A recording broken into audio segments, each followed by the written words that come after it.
A very good morning to all of you.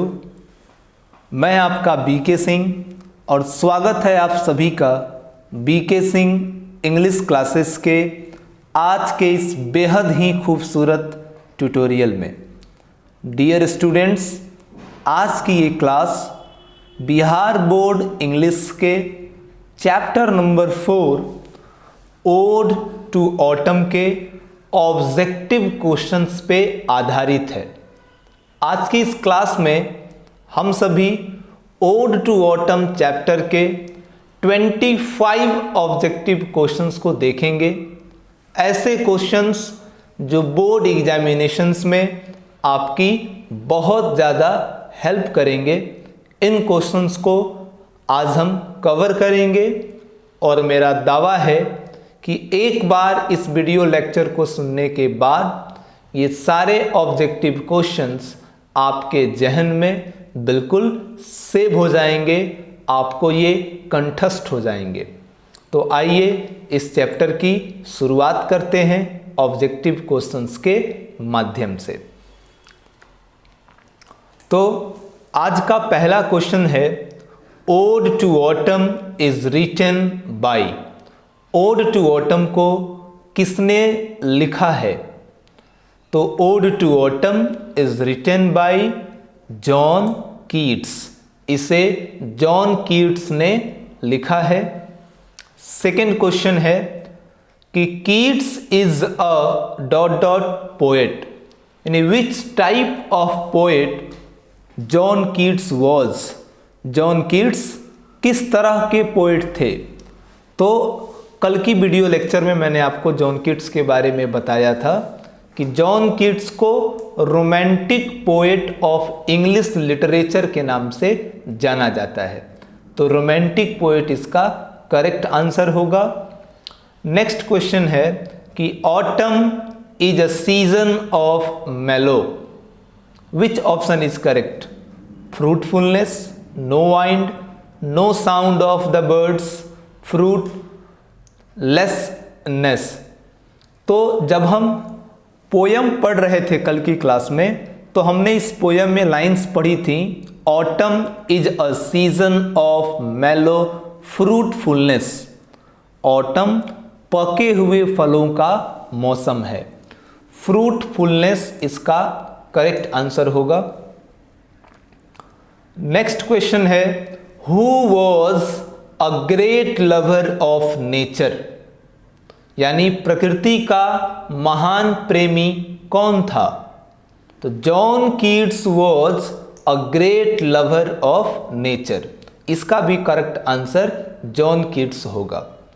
Next question है कि autumn starts with the departure of the dot dot dot season, यानी autumn starts, autumn की शुरुआत होती है with the डिपास्चर, प्रस्थान के बाद, गमन के बाद, किस मौसम के चले जाने के बाद। तो इस पोयम के अनुसार autumn start with the departure of summer season. Summer season के जाने के बाद ऑटम की शुरुआत होती है। ऑटम जो है वो जिंदगी में एक बहुत अच्छा मैसेज देता है। ऑटम का सीजन आप देखेंगे कि पेड़ों में फल लगने के लिए, नए पत्ते आने के लिए, चारों तरफ हरियाली ही हरियाली हो, इसके लिए ऑटम का आना बेहद ज़रूरी है। ऑटम आता है, हिंदुस्तान की बात कर रहा हूँ मैं, तो पत्तियाँ सारी गिर जाती हैं। ऑटम यानी पतझड़, पतझड़ पत्ते का झड़ जाना, सारी पत्तियाँ गिर जाती हैं। ट्रीज़ जो होते हैं वो लीफलेस हो जाते हैं, पत्तों से रहित हो जाते हैं। फिर वापस उनमें नई पत्तियाँ आती हैं, फल फूल लगते हैं, चारों तरफ हरियाली ही हरियाली नज़र आने लगती है। वैसे ही इंसान की ज़िंदगी में विपत्ति के समय भी आते हैं जो हमें चारों तरफ से निराशाएं देते हैं, हमें कष्ट देते हैं, पीड़ा देते हैं। लेकिन उन पीड़ाओं को सहने के बाद, उन कष्टों को सह लेने के बाद अगेन जो ज़िंदगी बनती है वो बहुत ही हरियाली होती है, उसमें खुशियाँ होती हैं, इंसान खुशी से अपनी ज़िंदगी जीता है। नेचर भी हमको ये मैसेज देता है कि प्रॉब्लम्स का आना पार्ट ऑफ लाइफ है और प्रॉब्लम्स को पूरी ताकत से, पूरे मन से अपना 100% देकर उस प्रॉब्लम को सॉल्व करना, उससे निपटना, ये आर्ट ऑफ लाइफ है। तो problems are the part of life and how to deal with problems is the art of life. आइए अगले क्वेश्चन की ओर बढ़ते हैं। नेक्स्ट क्वेश्चन है कि in dot dot new leaves and fruits come on tree. किस मौसम में नई पत्तियां और फल पेड़ों पे लगते हैं? तो मैंने पहले ही बताया था आपको कल की क्लास में कि ये जो ओड टू ऑटम की बात जॉन कीट्स ने लिखी है वो इंग्लैंड के मौसम को देखकर लिखा है, जो कि भारत से बिल्कुल अलग है। तो इंग्लैंड में जब ऑटम आता है तो पेड़ों पर पत्तियां आती हैं, फल आते हैं। Next question, ode dot dot is an ode.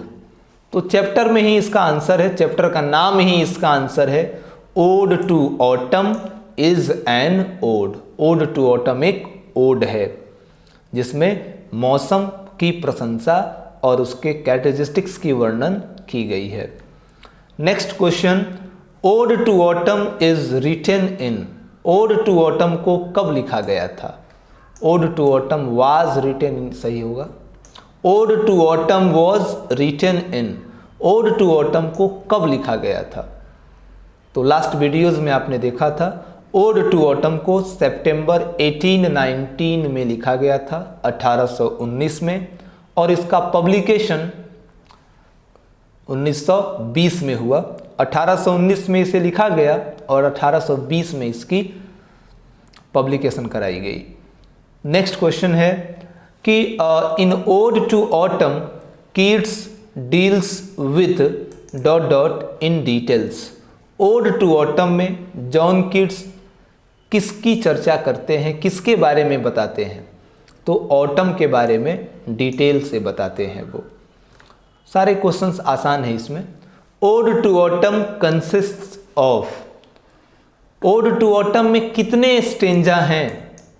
तो ओड टू ऑटम में 3 स्टेंजास हैं और एक स्टेंजा के पास 11 लाइन्स हैं। हर स्टेंजा 11 लाइन को मिलाने से बना है। Next question, the theme of autumn is. Autumn का थीम क्या है? तो उसका थीम है फुलफिलमेंट और मैच्योरिटी। इस चैप्टर के अनुसार फुलफिलमेंट, चारों तरफ पत्तियां आती हैं, फल लगते हैं, हरा भरा सा माहौल बनता है, और मैच्योरिटी, सन की धूप थोड़ी हाई टेम्परेचर पे आने लगती है तो सन मैच्योर हो रहा होता है उसमें। तो फुलफिलमेंट और मैच्योरिटी ही ओड टू ऑटम का थीम है। नेक्स्ट क्वेश्चन है, each stanza of ode to autumn consist. यानी ओड टू ऑटम का हर एक स्टेंजा कितनी लाइंस रखता है, कितनी लाइंस हैं उसमें? तो 11 लाइंस हर एक स्टेंजाज में हैं, 3 स्टेंजास हैं इस पोयम में। नेक्स्ट क्वेश्चन है कि season of mist and mellow fruitfulness, single inverted comma से ये घिरा हुआ है, हैज़ बिन रिटन बाई। यानी ये season of mist and mellow fruitfulness किसने लिखा है? तो यकीनन इसे जॉन कीट्स ने लिखा है। हर पोयम में से कोई ना कोई एक लाइन आपसे एग्ज़ाम में ऐसे ही पूछ दी जाती है। तो जब सारे चैप्टर्स की लाइन बाय लाइन आप मेरे साथ अच्छे से पढ़ेंगे तो आपको ये लाइनें याद रहेंगी। नेक्स्ट क्वेश्चन है, and gathering swallows twitter in skies is taken from. Gathering swallows twitter in skies किस चैप्टर की लाइन है?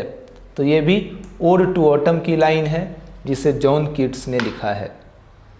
नेक्स्ट क्वेश्चन है कि the close friend of autumn is. Autumn का जिगरी दोस्त कौन है? तो इस चैप्टर के पहले स्टेंजा की सेकेंड लाइन में लिखा हुआ था कि close bosom friend of maturing सन। परिपक्व हो रहे सूरज का जिगरी दोस्त है ऑटम। और ये दोनों षड्यंत्र करके बहुत कुछ करते हैं, जैसे कि लताओं को फलों से लाद देते हैं, सेब, इतना ज़्यादा सेब ला देते हैं पेड़ों पर कि उनकी डालियाँ झुक जाती हैं। ये कद्दू को बड़ा कर देते हैं। इनके आने से मधुमक्खियों के जो छत्ते होते हैं वो लबालब भर जाते हैं। इसके लिए षड्यंत्र करते हैं ऑटम और सन मिलकर। नेक्स्ट क्वेश्चन है, द फ्रूट्स आर राइपन इन, फल पकते हैं किस मौसम में? तो इस चैप्टर के अनुसार ऑटम में फल पक जाते हैं। नेक्स्ट क्वेश्चन है, ode to autumn is a poem of, ode to autumn इस कविता का संबंध किस चीज से है? युद्ध से है, प्यार से है, प्रकृति से है या संघर्ष से है? तो इसका संबंध नेचर से है। Next question, what twitter in the skies, आकाश में कौन सी चीज चहचहाती है? तो आकाश में स्वेलोज चहचहाते हैं। इस चैप्टर की लास्ट लाइन में लिखा गया था swallows twitter in skies. Next question है, John Keats was born in, John Keats का जन्म कब हुआ था? जॉन कीट्स का जन्म कब हुआ था? इसे आप कमेंट बॉक्स में इसका आंसर मुझे लिखकर भेजें। थोड़ी उत्सुकता, थोड़ी एक्टिविटी होनी चाहिए। इसका आंसर आप बुक में है, मैंने कल के चैप्टर में पढ़ाया भी था आपको। इसका आंसर मुझे बताइए आप कमेंट बॉक्स में। नेक्स्ट क्वेश्चन है, John Keats was dead in, John Keats की मृत्यु कब हुई थी? तो जॉन कीट्स की मृत्यु हुई थी कब, ये भी आप बताएंगे मुझे कमेंट बॉक्स में। Next question, where was John Keats born, John Keats का जन्म कहाँ हुआ था? तो जॉन कीट्स का जन्म मूरगेट, लंदन, इंग्लैंड में हुआ था। नेक्स्ट क्वेश्चन है, autumn is conspiring with whom to load and bless the vine, लताओं को लादने और भरने के लिए ऑटम किसके साथ षड्यंत्र करता है? तो ऑटम षड्यंत्र करता है सूरज के साथ, सन के साथ। नेक्स्ट क्वेश्चन है, where does the vine run, ये जो लताएं हैं कहाँ फैली हुई हैं? तो थैच पर, छप्परों पर। नेक्स्ट क्वेश्चन है कि who thinks that warm days will never cease, किसको लगता है कि गर्मी का ये महीना ख़त्म ही नहीं होगा? तो मधुमक्खियों को ऐसा लगता है, क्योंकि इस मौसम ने उनको बहुत शहद दिया है। और लास्ट क्वेश्चन है, ode to autumn is, ode to autumn is the ode of John Keats, ode to autumn John Keats का कितने नंबर पर लिखा गया ओड था? तो ये उनका 6th और लास्ट ओड था। जॉन कीट्स ने अपने लाइफ में 6 ओड्स लिखे थे और 6 ओड्स में ये उनका 6ठा ओड्स है, ओड टू ऑटम। तो इसी के साथ आज की क्लास होती है समाप्त। और बीके सिंह इंग्लिश क्लासेस के साथ जुड़ने के लिए आपका धन्यवाद। हम लाएंगे आपके लिए ऐसे ही updated video channels. Thank you.